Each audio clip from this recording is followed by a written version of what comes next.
Hi, I'm Emily. I'm doing another Pokemon inspired outfit video. This time, instead of doing a legendary Pokemon that's pretty popular and like in the public eye at the moment, like Zygarde, I'm doing something that's old, not very well loved, and obscure. I'm going to be making an outfit inspired by Seaking.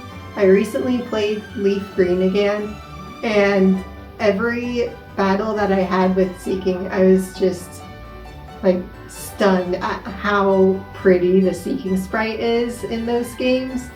I think its tail looks like a big swooshy skirt. So I'm going to be making one. So I want to make a skirt that is really swooshy and, you know, looks like Seaking's tails in Fire Red and Leaf Green. Unfortunately, I wasn't able to find fabric that had like the dots the way I want them to look. Like every dotted fabric I could find is like they're all very like in a grid, you know? And I want them a bit more random, and I want various sizes. So I have white fabric and I have black fabric, and I'm going to be making a circle skirt out of the white fabric, and I'm going to be making my own dots and sewing them on there. Hopefully it won't mess up the swooshiness too much. I did a bit of like thinking about different methods that I could do the dots in, and this one seems like the best answer to me. Like I could do like iron-on things, but that would make it look cheap, I think, and I don't want it to look cheap. Same with like fabric paint. I feel like that makes things look more costumey than something that I could like wear out and about. And the other idea I had was like embroidery, but I felt like embroidering like that much of the fabric would for sure affect the way it lays and swooshes. So I think the fabric I got for the black dots is like thin enough that it won't make too much of a difference. Granted, I have no idea what I'm talking about, so I could be completely wrong, but we'll see. The pattern I'm using is this one. So skirt A, because I want it to be like floor length, and it's like a circle skirt, which I think generally has a lot of swooshiness to it, and that's the most important part of this skirt. And it says it's an easy pattern. There's literally 2 pieces that I need to cut. So my plan is cut out the pattern pieces I need for the skirt, and then when they're like flat on the ground, I'm gonna use construction paper to like make some dots and kind of lay it out and see what I think would look the best. And for this one, I'm gonna do the same thing on the front and the back. I'm not, I think Seaking has like 2 tails, and I think they're symmetrical, so nothing like this, which I think will be fine for this project. I started by ironing all my way too much white fabric. When I purchased the fabric, the pattern said to get like 60-inch wide fabric, but the store didn't have that. They had either 45 inches or 108 inches. So I got the 108 inches, but I didn't know like the math of figuring out how much yardage I would need, so I got too much. So I made a few mistakes when cutting out the fabric. First of all, I didn't take my waist measurement before cutting everything up. I ended up doing that way down the road. And second of all, when looking at the picture of how to place the pattern pieces on the fabric to cut them up, it looked like the waistband needed to be cut on a fold, so I did. Later on, I realized that wasn't the case, which was really good since I hadn't measured my waist. Now I'm cutting up the construction paper for the dots. I didn't know how many to make, but I made a few different sizes and I was really happy with how big they all were, so kind of got it in one. So I cut out these construction paper dots to figure out how many and how big I wanted for the dots on the skirt before cutting into the fabric itself. So this is the number of dots that I wanted for 1/4 of the skirt, because it was one piece folded in half that I laid them out on. So I folded my black fabric into quarters. This is a yard of black fabric and they just barely fit. So hopefully I don't decide later on that I need more dots, because then I'll have to go get more fabric. My plan, which I'm going to test on some scrap fabric before I do the real thing, is to cut out the circles with pinking shears and then like fold the like little triangle edges underneath and like use fabric glue to hide the edges and then tack that onto the skirt. So I'm going to test that first on some fabric that I don't need before doing it with the real thing, and hopefully that'll be okay. I don't know if I have the right kind of fabric glue, like that won't wash out. I'm also hoping that the glue won't mess with the swooshiness of it, and hopefully this is enough dots. And I think if I'm gonna want to do the pinking shears, I'll want to like cut a little extra on the outside of this circle, so I'll have to space these out a little bit more, so it'll just barely fit.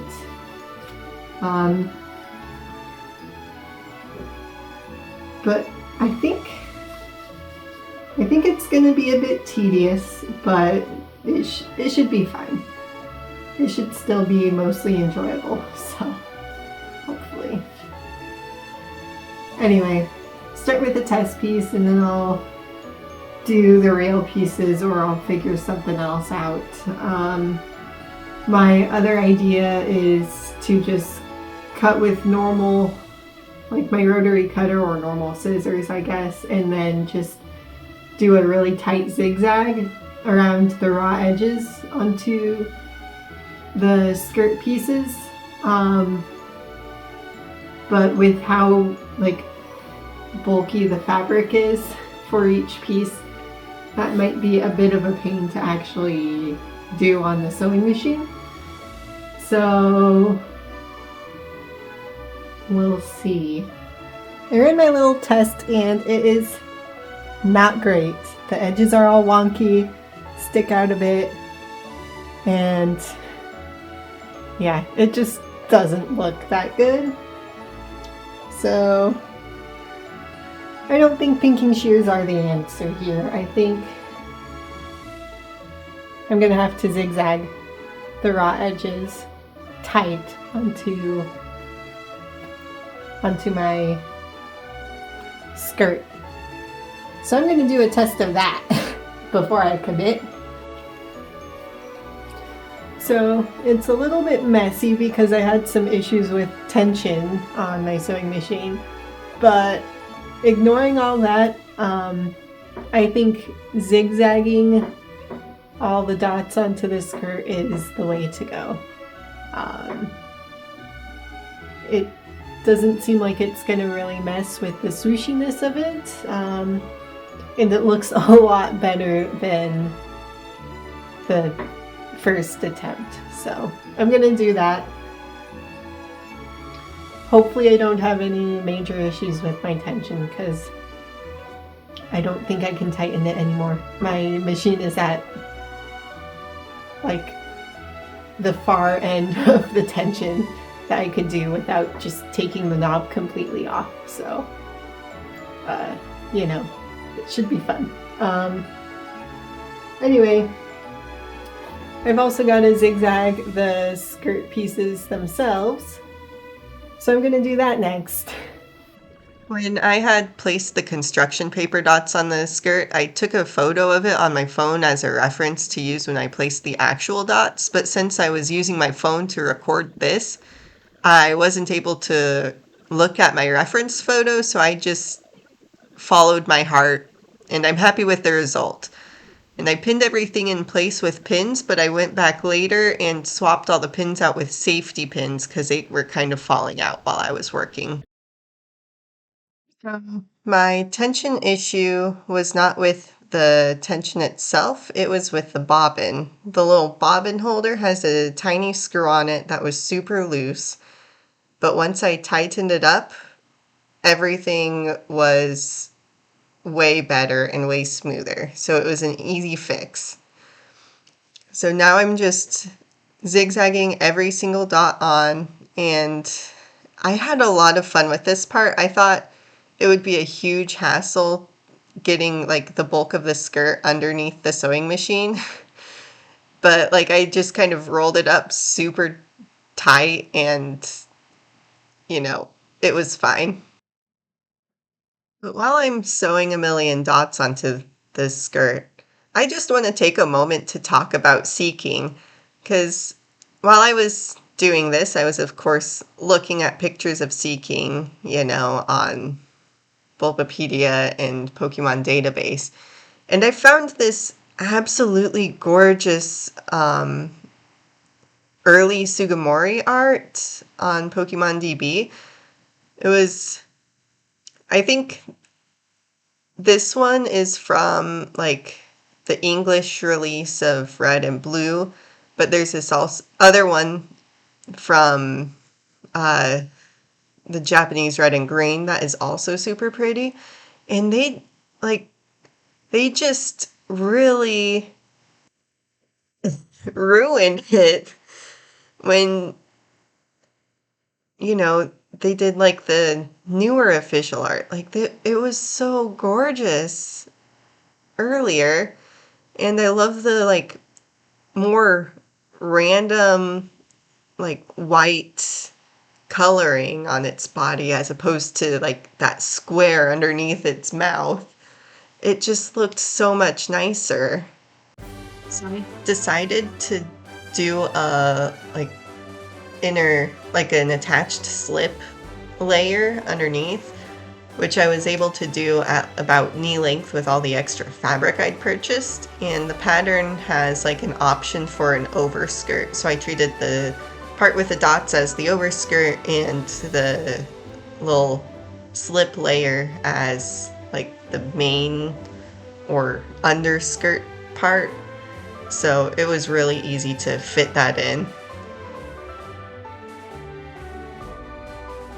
So when I cut out the interfacing for the waistband, I realized I'd never actually measured my waist. So I did that and realized my waist was bigger than the piece that I cut. But since I cut the piece on the fold, which it didn't look like it needed to be, I had like a lot of extra room to work with. So I just kind of held the piece around my waist and cut it with a bit of seam allowance. And then I struggled a lot to put the waistband on. Like the instructions were confusing and I ended up ditching it and doing my own thing after struggling to get it pinned on the correct way. And so I ended up just like doing some seam ripping, starting over and doing it again and saying good enough. Who's that Pokemon? It's Seaking!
Do you guys see how perfectly this skirt swooshes when there's no wind? It is everything I ever dreamed of. I had so much fun making this. I wasn't sure I would going in because last time I sewed something, I didn't have a good time. But this time I just didn't pressure myself.